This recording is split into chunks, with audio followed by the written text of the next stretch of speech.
Nous poursuivons l'étude de la règle de Saint-Benoît pour montrer à quelle source elle s'est nourrie pour, euh, euh, pour aider les moines à vivre d'une vie monastique authentique. Et je voudrais parler aujourd'hui du rapport qu'il y a entre la règle de Saint-Benoît et l'enseignement des pères du désert.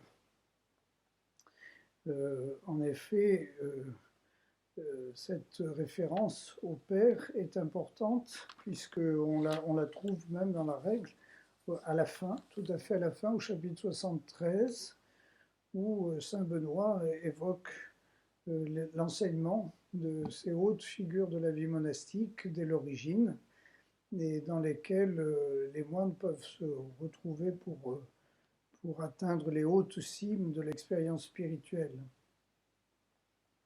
Et Saint Benoît semble ressentir douloureusement le contraste qu'il remarque entre ce qui est possible pour les moines de son temps et ce qui était possible pour ces premiers moines.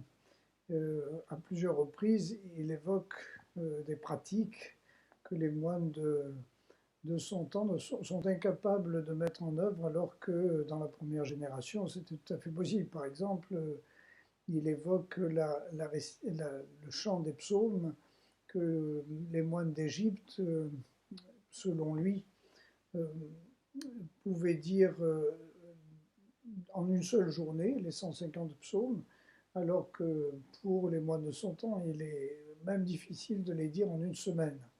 Bon, c'est évidemment une manière de signifier la nécessité d'un engagement plus fort, même s'il ne faut pas prendre à la lettre exactement ni la pratique des anciens, ni la pratique soi-disant moindre des contemporains de Saint-Benoît. Ou bien, par exemple, il évoque aussi une autre dimension, peut-être moins capitale, en disant qu'il est impossible pour les moines de son temps de les convaincre de se passer de vin, par exemple, à table, alors que les anciens n'auraient pas imaginé une telle pratique. De manière générale, l'abstinence de nourriture ou de boissons qui était pratiquée d'une manière un peu forte par les anciens, euh, a eu tendance à se relativiser au cours des temps, même s'il y a toujours eu des périodes de renouveau, de renaissance par rapport à une telle ascèse, dont parfois d'ailleurs on ne situe pas exactement les fondements avec assez de profondeur, de telle manière que ça puisse devenir purement et simplement une pratique formelle qui alors perd de l'intérêt et donc se dissipe d'une certaine manière. Alors, Saint Benoît, dans sa relation au Père, n'a pas eu directement contact avec ce qu'on appelle les apophthegmes, c'est-à-dire ces petites histoires spirituelles qui sont rapportées au sujet des pères des déserts d'Égypte en particulier, de Céthée ou de Nitrie, mais il a eu contact avec leur enseignement par l'intermédiaire de Jean Cassien, donc, dans ses conférences, et également, semble-t-il, par les Vitae Patrum, cet autre ouvrage important qui rapporte la vie des pères sous différentes formes, et également par l'enseignement de Saint Basile, qui est quand même héritier de toute une tradition.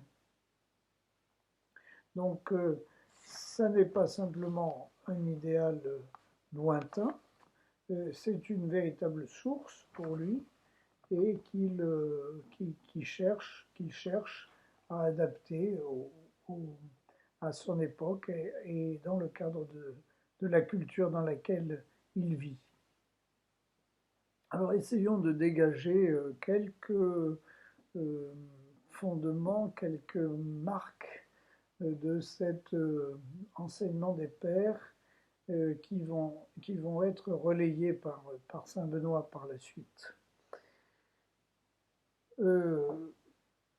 Les pères d'ailleurs, les pères du désert ne sont pas des ermites au sens strict.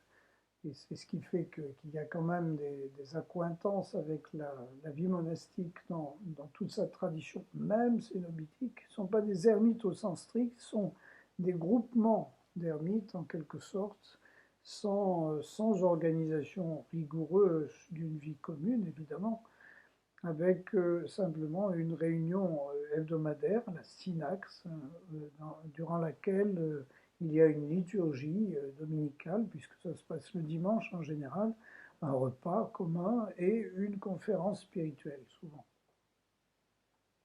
Et sinon, les moines de ces déserts sont répartis en des cellules disséminées tout autour d'un centre, dans un rayon de 8 à 10 km.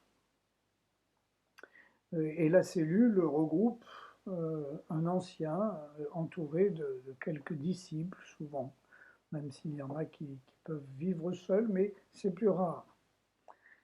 Donc il y a une formation spirituelle qui est assurée par le responsable, le travail manuel qui occupe une place importante, il tresse des nattes, il confectionne des corbeilles de jonc par exemple. Et puis il y a une autre caractéristique aussi, c'est que les moines se visitent entre eux et, et même qu'ils reçoivent des visites de moines étrangers venant de contrées beaucoup plus lointaines.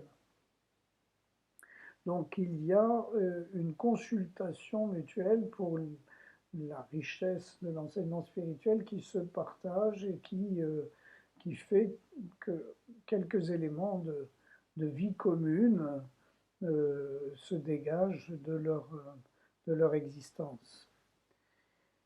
Malgré tout, il y a tout de même la grande richesse de cette vie-là, c'est la culture de l'esprit de solitude. Non pas donc une stricte solitude individuelle, mais une retraite au désert pour éviter les occasions de péché,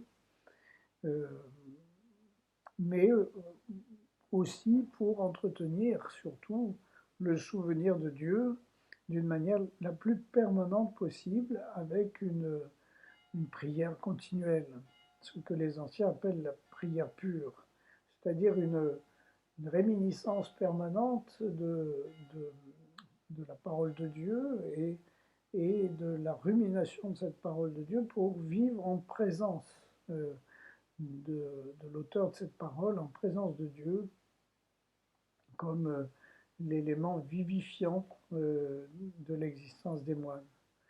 Donc la solitude permet aux moines de faire porter le combat spirituel sur tous les mouvements intérieurs qui traversent son esprit, son corps, ses pensées, et de telle manière à pouvoir opérer un discernement qui lui permette de vivre selon le bien, selon la volonté de l'amour de Dieu. Donc il y a une attention intérieure, une vigilance dans la solitude, une garde du cœur, une sobriété spirituelle qui est en quelque sorte la clé de la méthode spirituelle des Pères du désert. Avec évidemment une adaptation au cheminement personnel de chacun très forte et qui diffère beaucoup de l'organisation d'une vie commune avec un règlement, etc., tel qu'on verra se déployer par ailleurs. Donc il y a surtout une attention à la dynamique de l'Esprit Saint en chacun, et avec donc une grande marque de discernement spirituel opérée grâce à l'avancée plus importante de l'ancien qui est responsable du petit groupe des moines dans chaque cellule. Donc évoquons cette deuxième dimension après l'esprit de solitude, le discernement des esprits. Le discernement des esprits évidemment concerne le cheminement de chacun et diffère beaucoup d'un caractère purement institutionnel avec des formules prédéfinies qui diraient ce qu'il faut faire ou ne pas faire.